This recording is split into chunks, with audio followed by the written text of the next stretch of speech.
Hello and welcome to another episode of the Studio 78 podcast. I am your host, Nache Snow. To find the show notes for this episode, you can head on over to nachesnow.com/55. All right, folks, before I get into Kiana's episode, just a couple of quick things.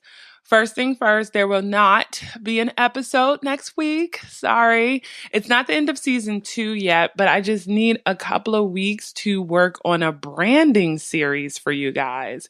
So basically, I've been getting a lot of questions about how to brand your business, from just like getting started, figuring out a logo, to deciding which website platform to use, to social media handles, to all the things.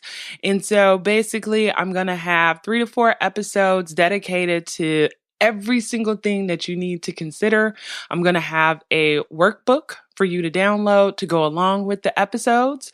And even though they are going to be for the most part solo episodes, I'm working on maybe for some of them having some expert guests in for certain elements of it, just so you guys could get another perspective on, it could be like photography or choosing a website, whatever it is. So I'm working on that. But anyway, so that will be coming in 2 weeks, April 30th. And I'm really excited about it.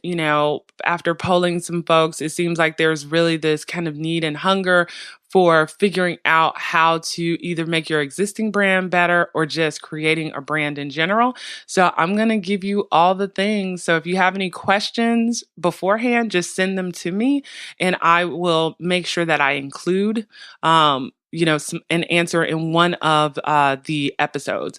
And you could just send that information to hello@nachesnow.com, or you can DM me on IG or send me a Facebook message. But just send that over and I'll make sure I address it. All right. But I'm really, really excited about it. Okay. Another thing I need you guys to do, I say it almost every week, please head on over to iTunes and give me a 5-star rating, if you will. It really helps people find the show. And I'm trying to get to 100 ratings by the end of May, because the more ratings you get, the more of a bump up. And if I can get a bunch of people to do it at the same time, even better. So if you can do that for me as soon as you hear this episode, I'd greatly appreciate it. Think of it as a belated birthday gift to me. Okay, let's get into the episode. So we have Kiana Murray, and she is a sponsor strategist. So what does that mean? It's someone who helps entrepreneurs partner with corporations to fund their event, product, or service. So the first part of this episode, actually, we're of course getting into her story, and she drives home the message that it's good to keep your 9-to-5 job before leaping into entrepreneurship. And guys, I'm a big believer in that too, even though I know, everyone's circumstances may differ. So if you really, really hate your job, your health is more important. And sometimes people just have to leave before they're even ready. But if you can, I also encourage that. And so we get into that a little bit. And then we get into kind of the heart of her brand, which is how to get sponsorships from these large companies, which can look in a variety of different ways, from getting free hotel space for workshops and events to getting free stuff like, pens, paint supplies, or whatever for, an artist out there, right? So everybody's business is a little different, but everybody could get sponsorships. It's just really figuring out what you need and then being comfortable with the ask, being able to ask and pitch a large company and say, hey, I'm so-and-so, this is my audience, and I'd love it if you could blase Skippy.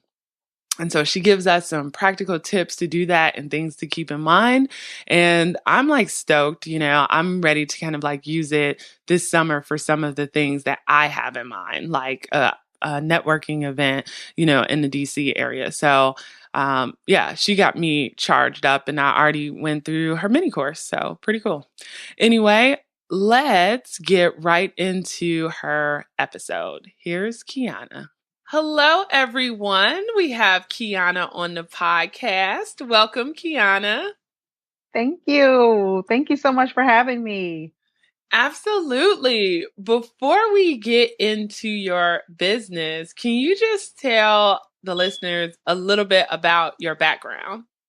Sure. Well, I am a sponsorship strategist. And basically, what that means is that I help entrepreneurs get partner with corporations to fund their events, products, and services. And so I can't even say I fell into this career because I have been doing it since I was in college and I was running my own event. So from there, it just grew. Question for you. So how do you even get into that? Even in high school, what does that look hmm like? Well, it started out as, a broke college student begging corporations to, send their people, employees and, just goods to the campus, really. I mean, I honestly, that's how it started out. Before I understood the true concept of sponsorship, it was just, hey, we're hosting an event. Would you like to, send someone to speak, or would you like to send, at the time it wasn't called swag, but, swag, items for a swag bag, all of these different, things. And so from there, over the years, you just kind of learn that when you're in college, it's okay to come across as needy. Right, But, right. once you're in business, you need to, you learn how to find ways to make it a win-win situation so that, the corporation also gets a return on their time investment and money, monetary investment. So that's really what happened, just over the years of just doing this over and over and then helping other people do it. It really became one of those things where it was like I always say on the job training. Like I had to just learn this. And then, once I was able to perfect it, I was then able to help others do the same thing. And so, did you ever have a 9 to 5 job or? Absolutely. Okay, okay. Absolutely. Yes. I'd love to be able to say, oh no, I found my purpose the day I opened my eyes. And then from there, I just, girl, no, that is exactly not how it happened. Actually, I'll be honest, I always felt the need to kind of do things for myself and do things my way. And so when I was employed, I very much looked at, not just, what my job was, but just the organization overall, because I wanted to understand how all the moving parts work together. I wanted to understand how organizations make money, how they decide how to spend it, all of that good stuff. And then also, the hiring aspects, the train, all of it, to me, like, looking Hmm. at an organization and dissecting why each organization operates the way it does was just thrilling to me. And then on top of that, I always was very fortunate to have mentors both within and outside of the organization who were just very much like, look, that, you are meant to do your own thing, as much as love your job. And I've been very blessed to have amazing jobs, but as much as you love your job, that your calling is a little bit bigger than, the role that you have right now. And so Hmm. very early in my career, I had a CIO tell me, look, I tell all of my employees this, you need to have something on the side, some type of business, some type of, investment portfolio, something, because you just never know. I just decided that, I was always going to have a business right there. And so, there were times when my business was on the side. There were times when it was front and center, and then there were times it was back on the side again. It really just, based on what was going on in my life and how horribly I flubbed, my business decisions early on, not knowing what the heck to do, Hmm. but, as you go on, you learn. And I took those lessons that I learned, I took the very honest feedback from my mentors. Mhm. It wasn't always what you want to hear, but it was what you needed to hear, that type of thing. And from that, I learned, and I just kept putting one foot in front of the other. And here I am today. Okay, so for today, are you doing this full time or do you do it on the side? I do this full time. I have a full time firm. Oh, wow. Okay, Yes. so how did that look? So, just to like walk the listeners through it a little bit, can you just give us like the time frame? Like how long have you been full time and how did you make that decision to say like, okay, this is how I'm going to pay my bills? Okay. So, to let me take you back. I'm going to Okay. take you back to in 2007. I had my twins, and I was one of those people who never thought I was going to have a family. I was going to, conquer the world. Me and Oprah were going to be doing lunch in Belize. It was just going to be that type of life. Okay. So fast forward to when I have my children. Right. Needless to say, it didn't exactly go that exact path. So I knew that I wanted to be in business for myself. And so I was working at the time for a government consulting firm, actually. And they were up for contract renewals. And here's the thing, I was the finance slash human resources person. Mm. So, needless to say, when you're on a technology contract and you're not the tech person, you are always expendable. I tell people all the time, look, I'd love to say, oh, your job matters. Child, please no. At the end of the Right, day, they it is will cut you in a second. it is Right. what is billable and what the customer wants. And Right. so what ended up happening was I jumped out there. I was like, okay, well, they're probably not going to renew the contract anyway. I am jumping. And I went in and I told my management, I told the customer, and I came home and told my husband, like, yeah, I quit my job. And he was just like, say what? Right, like, wait a minute.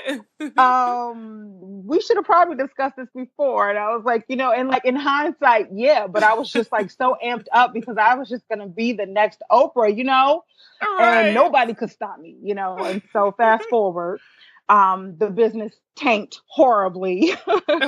And so I went back and got another job. Okay. And, it was just one of those things where I was really picking up the pieces because I was like, okay, I know that I'm meant to do this, but I don't really know how. I tried, I took that leap of faith, which actually wasn't really a leap of faith. It was just more like me just leaping before I looked, really.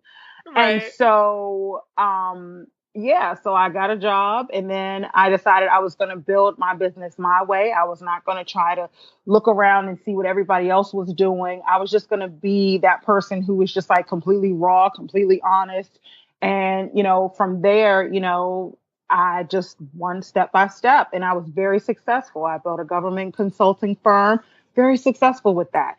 I built, a business coaching firm, very successful with that. And the thing is, built a skincare line, very successful with that. So, the thing is, I had to learn that, one, preparation is very important.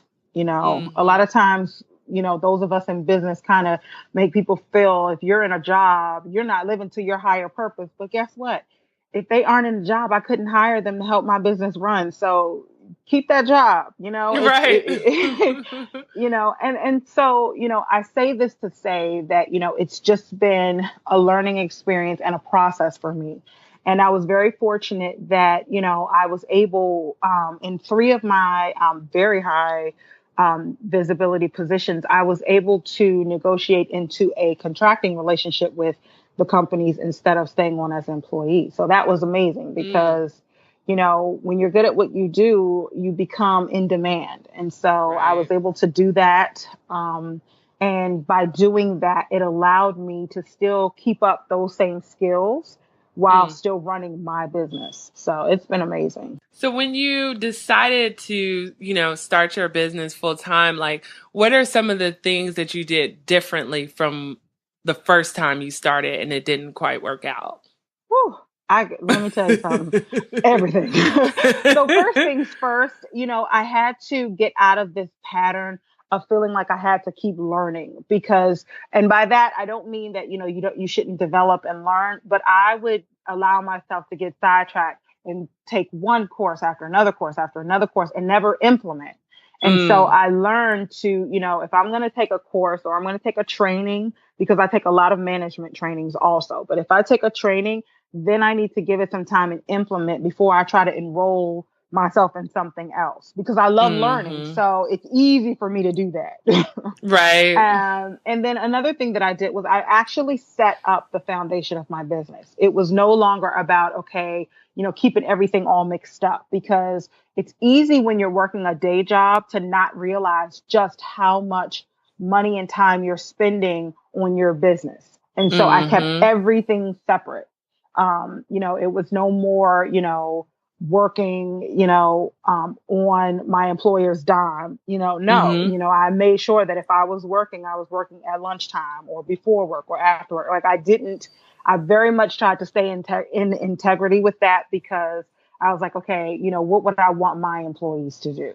And Mm-hmm. other things that I did was, I didn't allow myself to be an island because in my first business, I was just like, I'm just going to do this thing. And I didn't really connect with anyone other than my mentors. And sometimes you just need to be able to call a biz friend and be like, look, today sucks, and have Right. them understand because they're right there where you are, So those were some of the things. But then also, I hired a lawyer. I, Mm. because I knew finance and my husband's also a mathematician, I didn't initially hire someone to handle our finances, but I did put systems in place so that, we could do that. And then when we needed to, we could hire, someone to manage that. It was just really about taking it one step at a time instead of trying to conquer the world all at once. What did that first year look like? Like, how were you able to bring in income? Like, what were some of the things you did?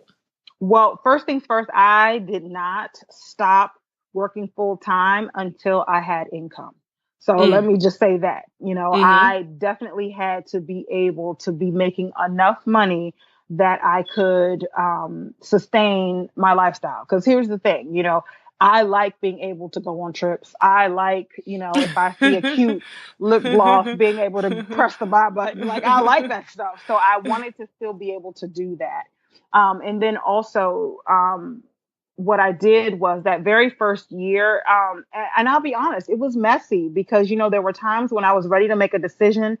And, what would come up for me was when I failed before. And so I Right. would think, okay, would the Kiana then do this? Or, it was a lot of second guessing myself.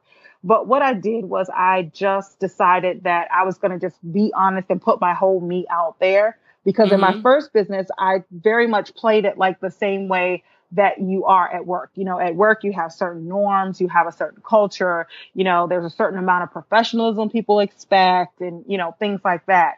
And so I decided in my business, I didn't want it to be so formal. I'm Mm-hmm. naturally, I'm a natural leader. So I was like, I don't have to stand in front of a room in, a suit to Right. command or show that I'm a leader. It'll come through in just, my presence. So I very much opened up. And what I did to get clients, to be honest, I stopped going to family and friends because, and I know that sounds counter to what a lot of people hear, but No, it at makes the end of the sense. day, exactly, at the end of the day, I wanted, for me, I'm an extreme introvert. I mean, extreme extrovert until I'm not.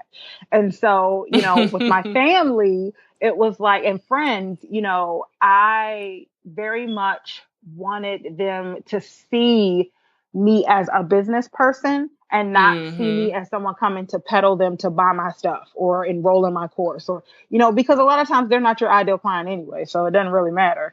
I just really started putting myself out there. And by doing that, some of the things that I did was I started doing a lot of mentorship for new entrepreneurs and some, more experienced entrepreneurs, I'll be honest. But I did a lot for new entrepreneurs. And from there, opened up, just this huge network for me that some days I just wake up and I'm like, I have no clue really, like who that one person was that was like going out and telling thousands of people, but somebody did it because now, Right. like now I'm in a position where I get to pick and choose, who I work with, when I work and all of that. So it really was about, putting myself out there and then helping people and looking to help people and not putting the helpful nature in me before the profit nature.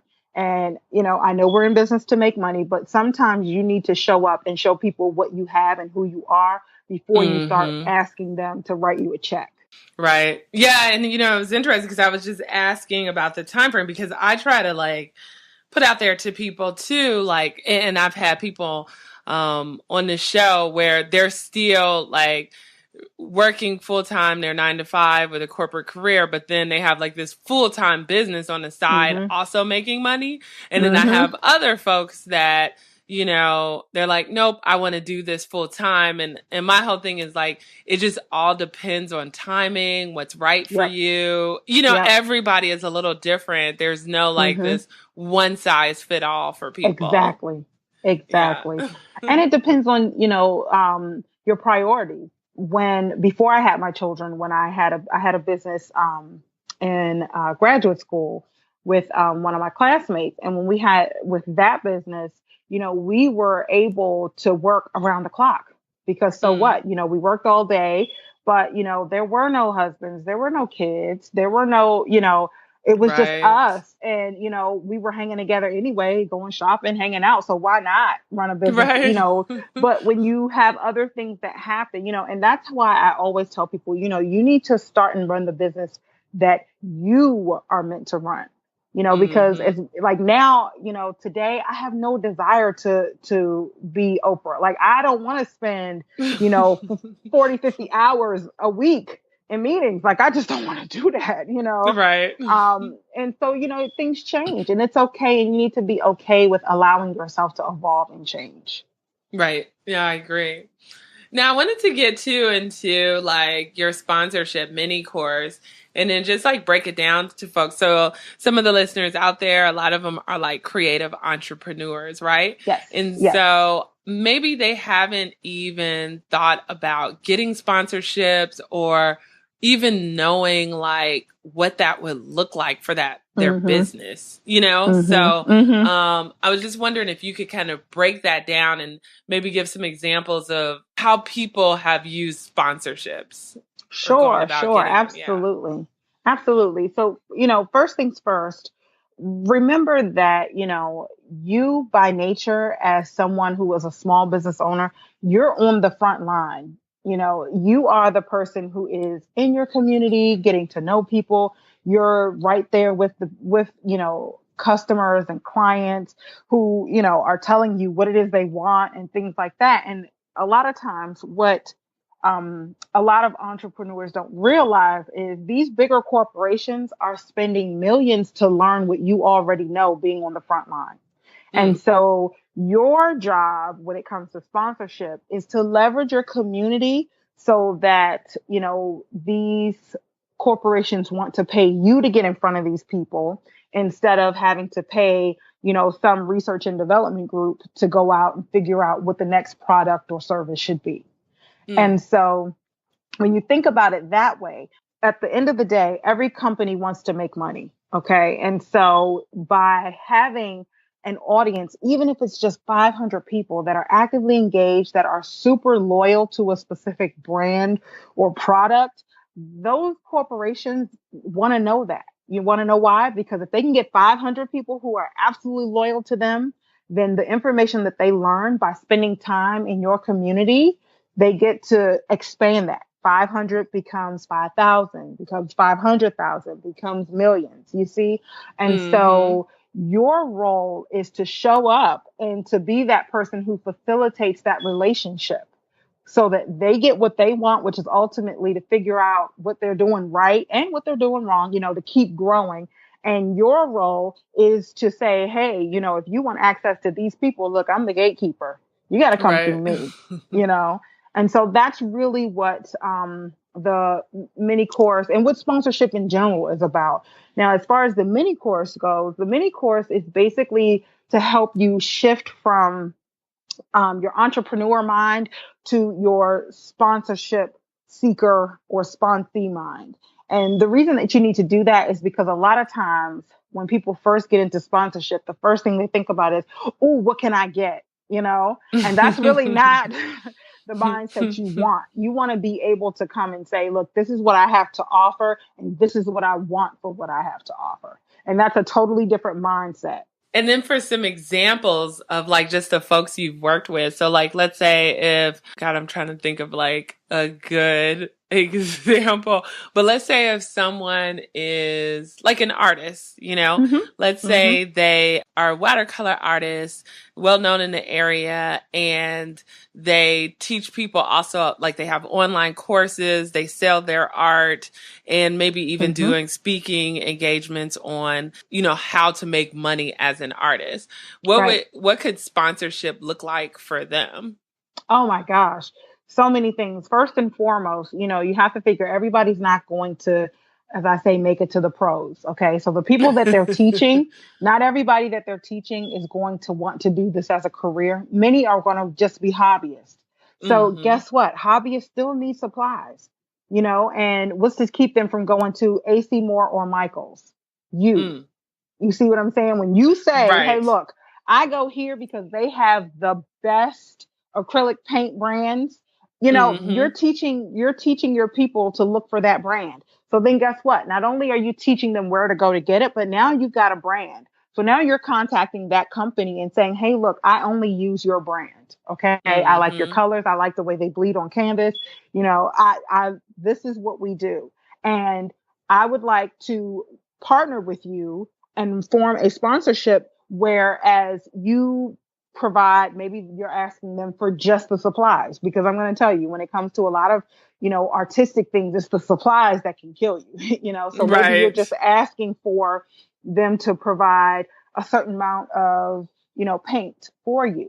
And Mm. now you only, every time you host an event or you're teaching or mentoring, you're only talking about this brand. And here's the Mm. thing, for someone like me who's a hobbyist who does paint, I guess what? I use the brand that my, mentor or my teacher shows me to use. I'm not going in Mm. there trying to figure something out. No, you tell me to use this brand, I'm using it. And so Right. that's what sponsorship would look like. You could get venue space. If you're doing something like, you're offering some type of class, you can go to a venue and you can ask them for space. And, part of that would be, think about the sip and paint model. Oh, You're yeah. going to a specific location, why pay for that location when you can get it sponsored? And then guess what? The people are there. So if they want to get something to drink, they want to get something to eat, whatever they want to do, they're now patronizing that establishment. So they're making a lot more on the people that you're bringing in than the cost it would have cost you to just rent that room. Mm. You see, so Yes. that's sponsorship. Also, monetary wise, there could be, a huge, huge, huge, venue that wants to update all of their art. Because that's something that a Mm. lot of people don't think about. Hotels update their art a lot. Oh, yeah. And, you partner with Hilton, and, whereas you could sell one painting for XYZ, Hilton could sponsor you and you could provide however many you want.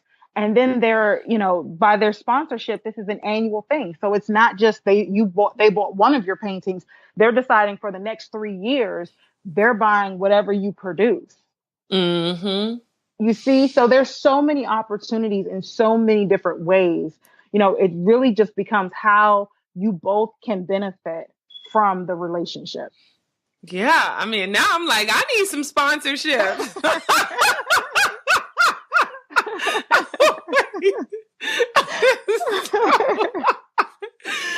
so, so I'm sure people are listening and they're just like their wheels are turning no I matter what bet, like yeah. industry they're in.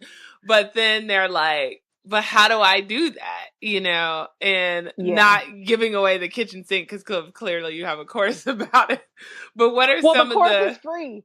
So, let's give it all away. I mean, oh, there we truly. go. Yeah, the mini course is free because it really is about the mentality shift and then figuring out what it is you want. Because a lot of times, like once you know you want sponsorship, it's like, okay, now, but what do I want? And then where do Mm, I go? Who are these people? You know, and what do I say to them? And then how do I get them to want to keep doing this with me? And that's exactly what it is. I literally told you all 5 modules right there. You know, it's like right. truly. Yeah, because I think the fear too sometimes for people is that, like that proposal. Because I know you had something on your website Hmm. about sponsorship proposal mistakes that will kill your chances of getting a sponsor, right? And so I Yeah. think some people are like, oh my God, but what if I send out an email, a proposal or whatever, and they hate me? Or does it have to be in a certain format? Or is it as simple as just an email? And then people get so caught up in how to do it that they're like, oh, it's not going to happen anyway. Why even bother? Right, right. And you know, and that is a lot of it, but it's the same thing as anything else in your business that you're learning to do that's new. Just think about before we all had our first client, you know, it was like, what if I say the wrong thing? What if they decide not to sign up? But you know what? You take those lumps and you keep going.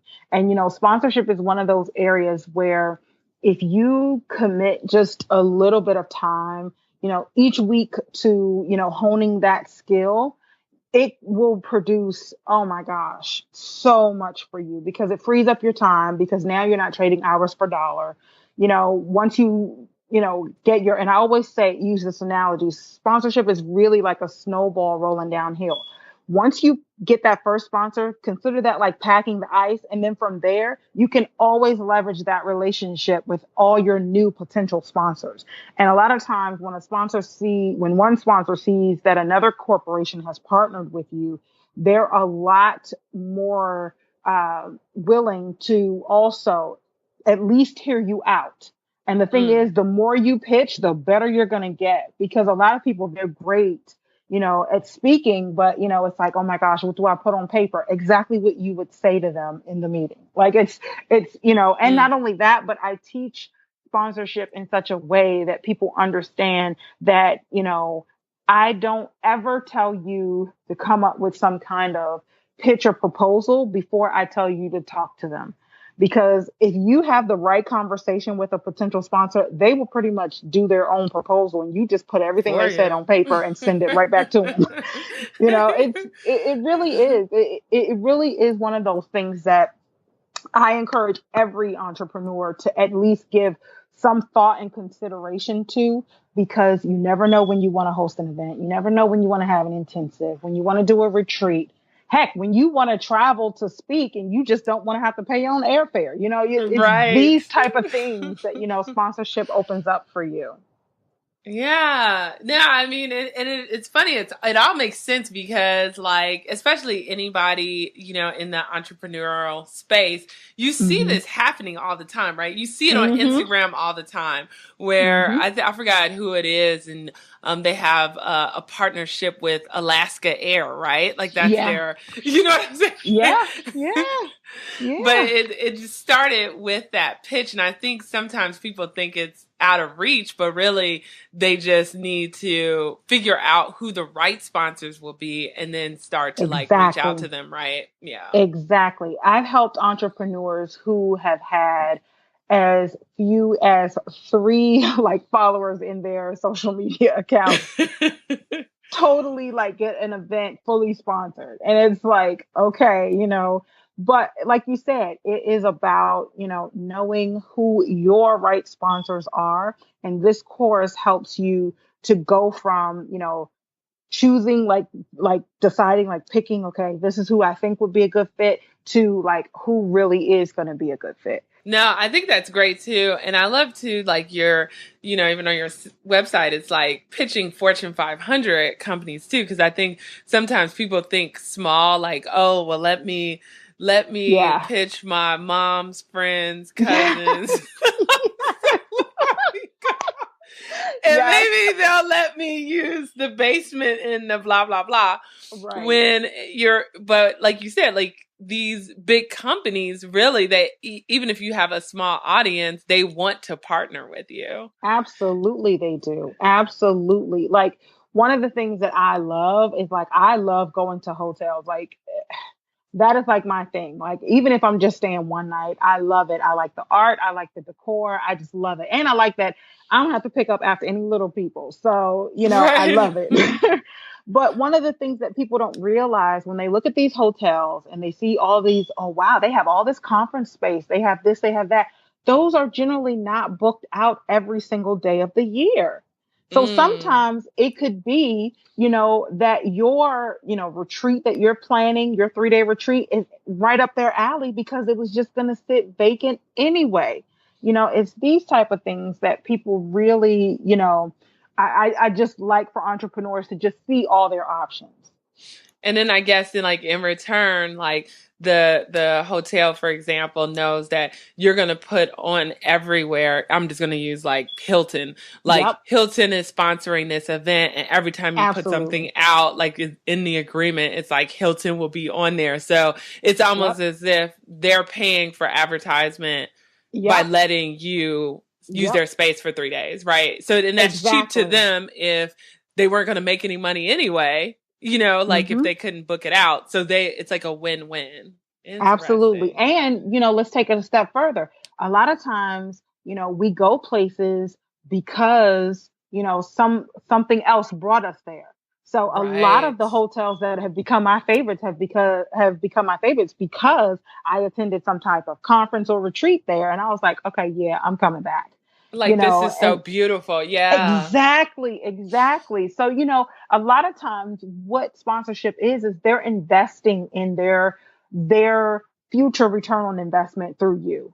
And so I know you mentioned like a couple of things from the class, the free class that you have, but like okay, let's say if somebody's out there is like, okay, what are she's like they're like I am with you but they're like what next, like what are some like things they could do like even this week after listening to this episode to start to get sponsorships?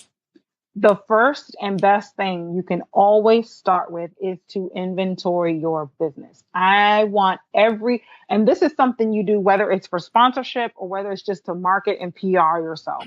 You need to be writing down everything in your business as if it were its own separate entity. And in the world of sponsorship, we call it property. That's what Mm. they call it. And it's kind of a jarring term for people when they first hear that they're, oh, so what is it? Tell me about your property. And they're like, oh, excuse me, but Right. that's the term, that's the industry terminology. So nobody is trying to, come for you. So don't think that. But, really do that because here's the thing. Every single course you offer, every single service you provide, every single event you host, all of it, think about it, your podcast, think about it as individual entities. And then you'll probably see that there will be some sponsors that will, absolutely fit, all of your properties, but there are going to be some sponsors that are so specific to one that it may be like, oh my gosh, I never even thought about that. Because when you look at each individual entity in your business or aspect of your business property, you then get to see just how much potential sponsorship you can have. Because guess what? If you're teaching a course on, let's use painting today, but you also, do other canvas type of art, those are two, that's the potential to have two totally separate, sponsorship relationships right there. Yeah. No, that's good to keep in mind. So inventory, like numero uno, inventory your business. Inventory your business because Okay. you need to be able, and it's also going to, just subconsciously plant in your mind just how much you have it going on and how much you really do have to offer. Because that's a lot Okay. of it too. People will get all the way to the end and then don't pitch because they deep down don't really believe they have something worth pitching. Right, because you don't even understand what you have and what, right? Exactly. Okay. Exactly. Okay. All right. Step one, people. As we wrap up here, before I get to wrap up questions. So, Sure. question. So, since you have this free course, Hmm. um, how do you bring in income? Well, it's funny because I also have my own sponsorship that I have. Ah, And of then course. naturally, and then also, I do work with, retainer clients. So these are clients who will hire me for the span of 6 months to a year, sometimes even longer. Like I had one client who we just wrapped up, but we worked together for 2.5 years. Mm, And then also I have clients where I advise them on how to do it themselves, especially my clients who are smaller business, but they also do very often they are hosting events of their own. And so I like for them to learn how to do it. I'm a teacher person to fish type of instructor. Like I like for you to know how to do this, because even when you get to the point where you're doing so fabulous that you no longer have to do it yourself, you still need to be able to know how to hire someone to do this for you and know that you're hmm going to get the results that you need. So I really like for people to understand how sponsorship works for themselves. Perfect. Okay. I do have like so many more questions, but then we would be talking for another 30 minutes. So I'm just gonna wrap it up. Just wrap it up. And just tell people take the course. And people, I'm gonna Yes. take the course too. Awesome. Yeah. And so a couple of wrap up questions. The Sure. first question is, and before I was asking people, like, have they found their passion? But I realized, like, everybody I'm interviewing has found their passion, and usually it's Yeah. what they're talking about. So I've been Yeah. switching it up to, what are some of your favorite resources for your business? Let me tell you something. Well, first and foremost, I could not live without my business email. And I'm one of those people who is very intentional about checking email during certain hours. But Mm, let me tell you something. That's another thing. And take notes here too. Get an email address that has your actual like business domain in it, because the biggest turnoff to a potential sponsor, no matter how great your pitch is something coming from a Gmail, Yahoo, Hotmail, Outlook, whatever. right. Definitely, and that's because automatically then it sets the tone that, yeah, I'm a real business, quote unquote Mm-hmm. real. You get what I'm saying? Okay, so definitely my business email. Also, I could not live without my scheduler. I use Acuity scheduling, and let me tell you something. That Oh, calendar yeah. gives me life because it syncs with every other calendar I have in my business, from my personal one with my family to my business one. It gives me life. So definitely my scheduler, and then I will say. More than anything, I guess I can thank good old WordPress for my website. Oh, yes, yes. I have so many websites because, like, again, I am someone who obtains sponsorship. So a lot of my websites are on different domain names. Like I have my KianaMurray.com, which is like my home. But, like for the mini course, that sits on a different website, just because I don't want people to have to try to figure out how to find it. It's just Mm. easier for me to say, so yeah, having a website is the best, and having a website provider that I can easily have my sites created on. Let me say it that way.